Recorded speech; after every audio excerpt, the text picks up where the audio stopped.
This is so funny to me because you hate making gates. Look at her, she's got all the babies by her. We found another moon spot. We're ready to go. Nice and shiny. Let's have some babies. I have figured out what to do. I have decided that we were young and we were free and running, never bothered about what could be coming. Every day we danced and life was smiling. We were young and drunk in love.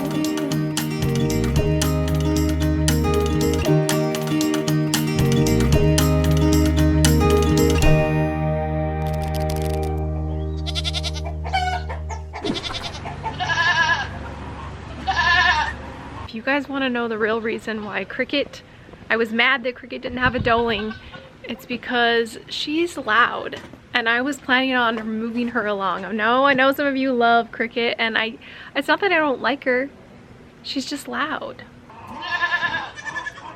I've got a whole herd following me. Come here.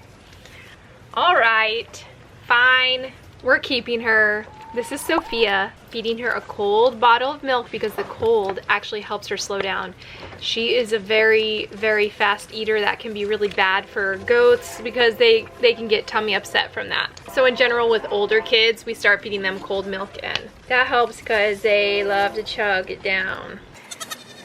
Hello. So the reason why I decided on Sophia, it's not because she was a runt. Actually, the first thing that I noticed in her was that she was super wide and I loved that, comparing her to the other does. She was a little bit small though, and so I went back and forth a little bit on whether I should keep Rose or Dorothy, but the more that Sophia has grown, she's nice and long, she's nice and wide, she's super healthy and very, very eager to grow and eat. So that shows me that even though she was a runt, she doesn't really have the characteristics of a runt. So we're gonna keep Sophia. I don't wanna keep two because I have reservations that I'd really like to fill. And then also, I have lots of years with Violet. I have lots of options of does to keep out of her, and so Miss Sophia is going to stay. Oh, she's gonna stay.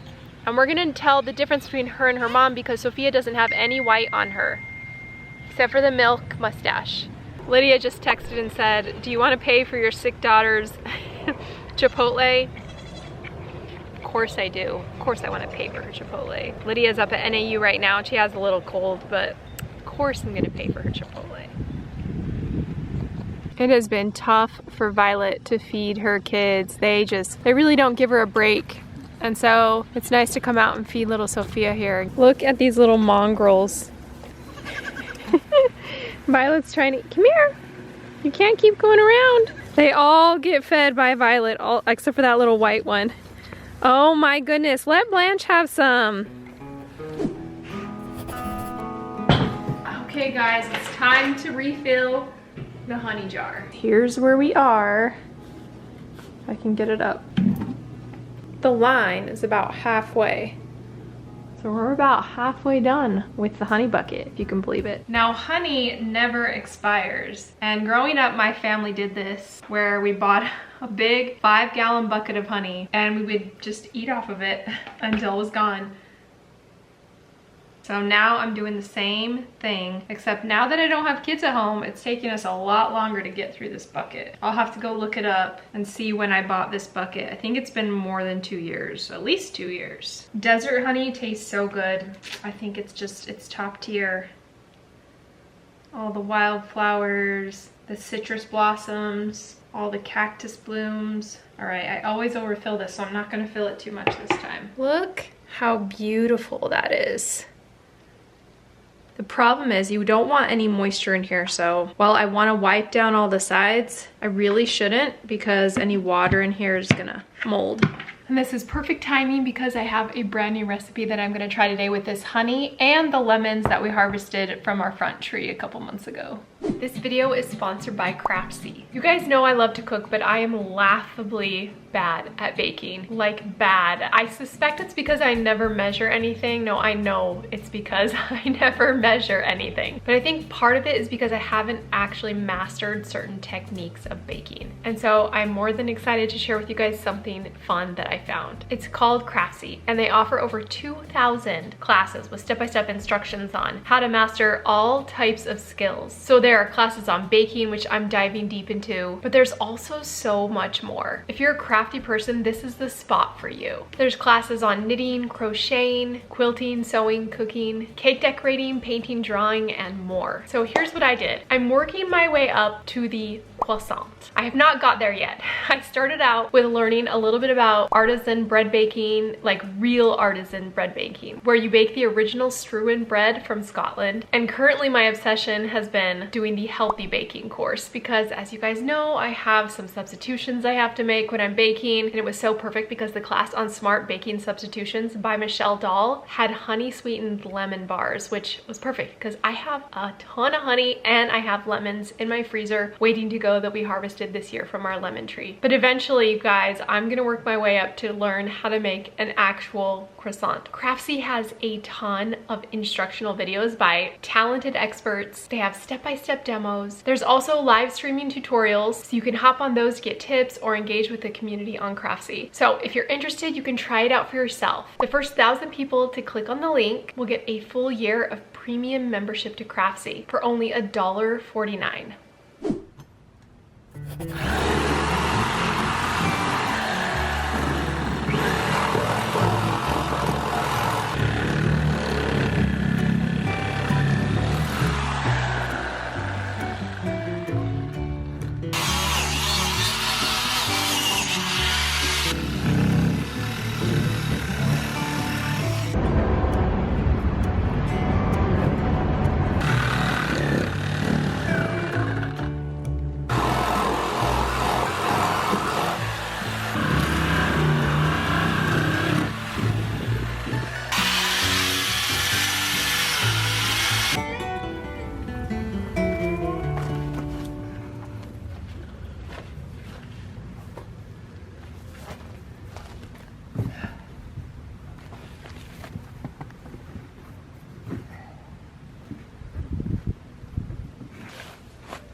And that is a Kevin's Craft with tires.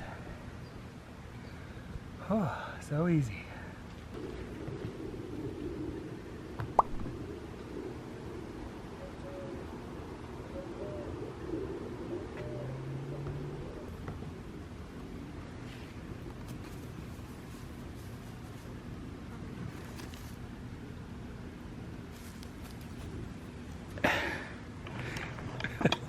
I don't know if he agrees.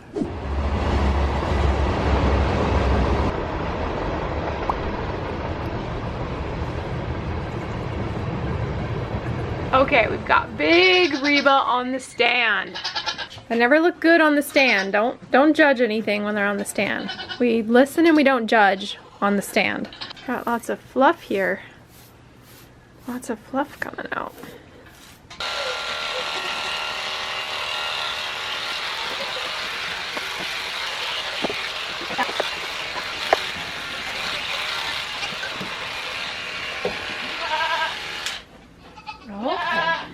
I've always loved Reeba's udder, and that's sort of the reason why we've kept her over the years and kept trying to breed to just get a bit of improvement on a few other things, a few other flaws that she has. Namely, she needs some tighter shoulders, she needs some better feet, and hopefully Mr. Pokey can help us with that. Miss Reeba, though, while she used to be friendly, has decided that she is no longer friendly. She doesn't like us as much. I don't know why. Probably because she was dam raised and we didn't really bottle feed that much at that age, and I don't know. But she's the next one due. She's due on Monday, but I don't know if she might go a little bit early because this girl is big. In fact, I hope she goes early. Okay, Reeba, you're all cleaned up. You're ready to go. Nice and shiny. Let's have some babies. Go ahead. Go ahead. Push your way out. Push your way. Push your way. Good job. She is real pretty. That dark red is so pretty. Yeah.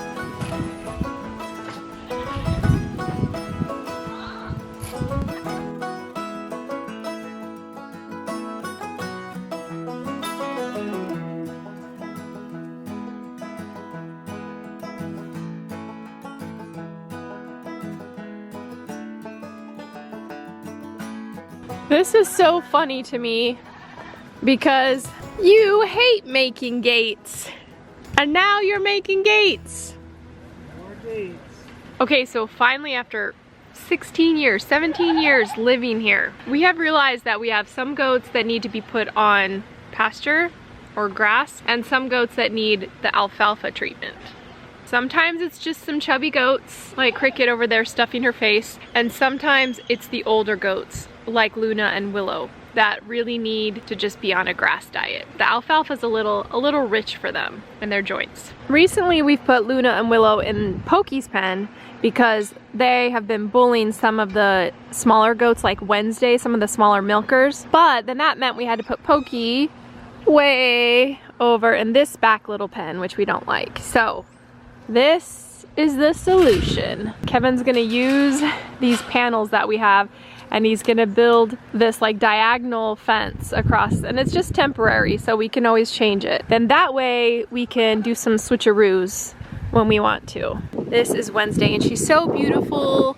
I love her, she's so balanced. She's just kind of small because this line grows a little bit slower than others, but next year she's gonna be fabulous. You just watch, you just watch. Look how cute over here. Look at her, she's got all the babies by her. Oh my goodness, look at this. All four of her are sleeping.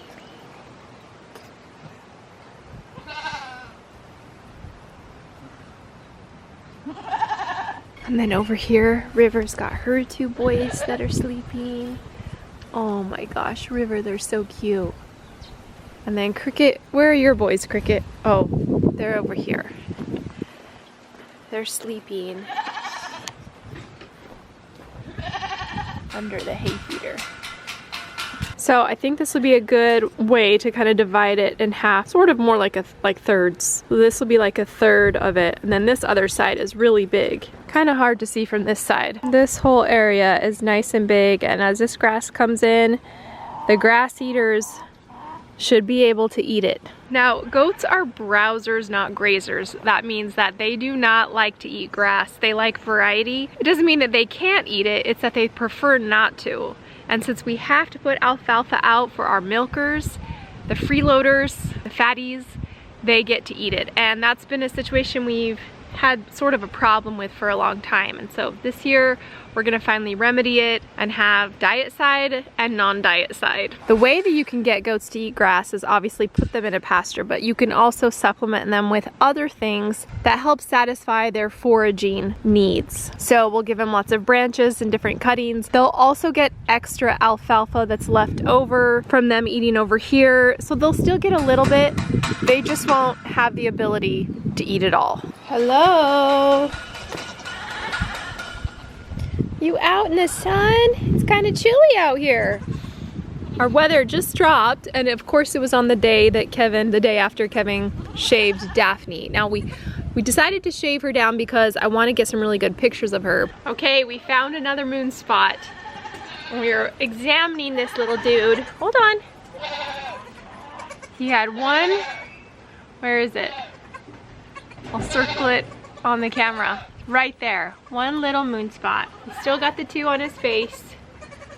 So I am stumped on what to name this dude. Not only am I still trying to decide if I'm gonna keep him or not, or what the plans are. It's hard. I'm stumped on a name a little bit because I'm not really sure. If I keep him, I might want to do a different name. Then if I sell him, the new owner kind of gets to choose a name. So probably best if we do a little nickname. He's a big boy. Look at this. Just a few days old. Okay, go see mom.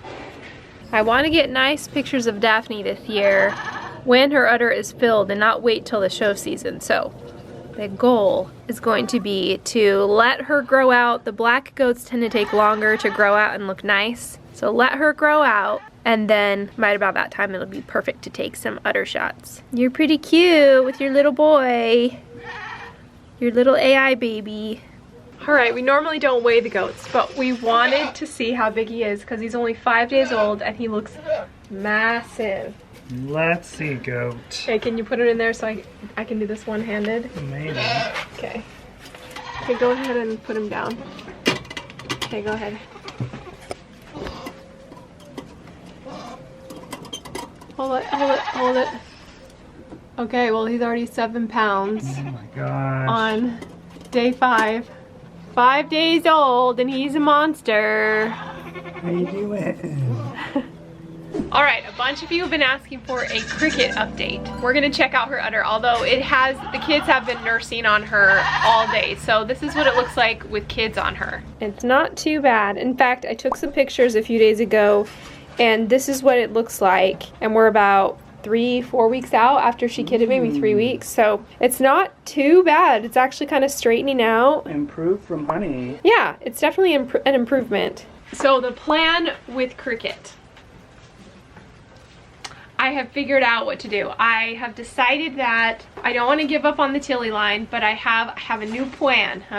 Instead of AIing her, so a lot of you said that I should do an artificial insemination on cricket to try to like level up the genetics. It's a good idea, except for with AI, you're a little bit more likely to get bucklings than if we do our doling method. So here's my plan. Right, you got it? Okay. We'll breed her to Pokey one time on the first day of her heat, and then we're actually gonna bring another buck here and we'll breed her to a second buck on the first day with the same method, the same doling method, to try to get dolings. Now, the reason why I would breed her to 2 bucks is so that maybe in the best case scenario, we get 2 dolings from 2 different bucks and we can possibly raise those both up and get like a faster path on the improvement of the Tilly line. So it's a long shot, I think, with like that working out exactly how we want it to, but I'm excited because I definitely see the potential. Like, she has really great dairy skin, but we need this udder like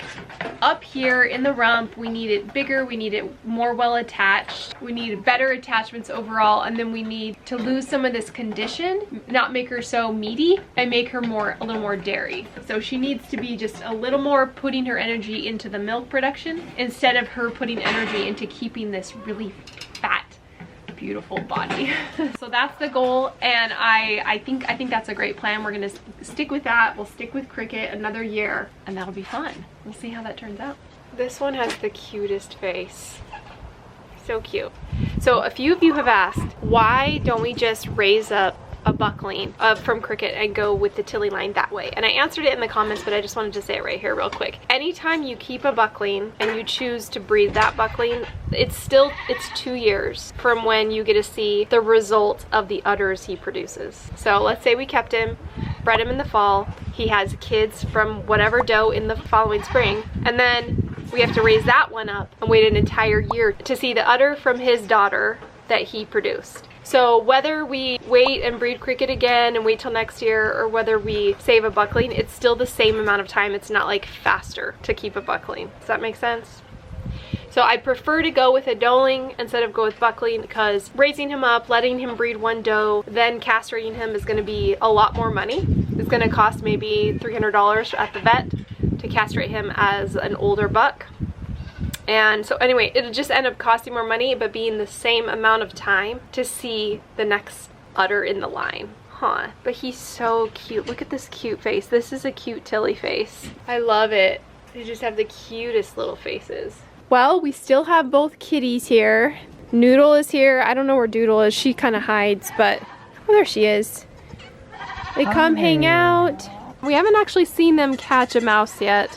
Or rats, I mean. Rats or mice around here, so hopefully they at least scare him off. I don't know. Maybe they're gone because just he looks really happy to be with presence of the ferocious feline.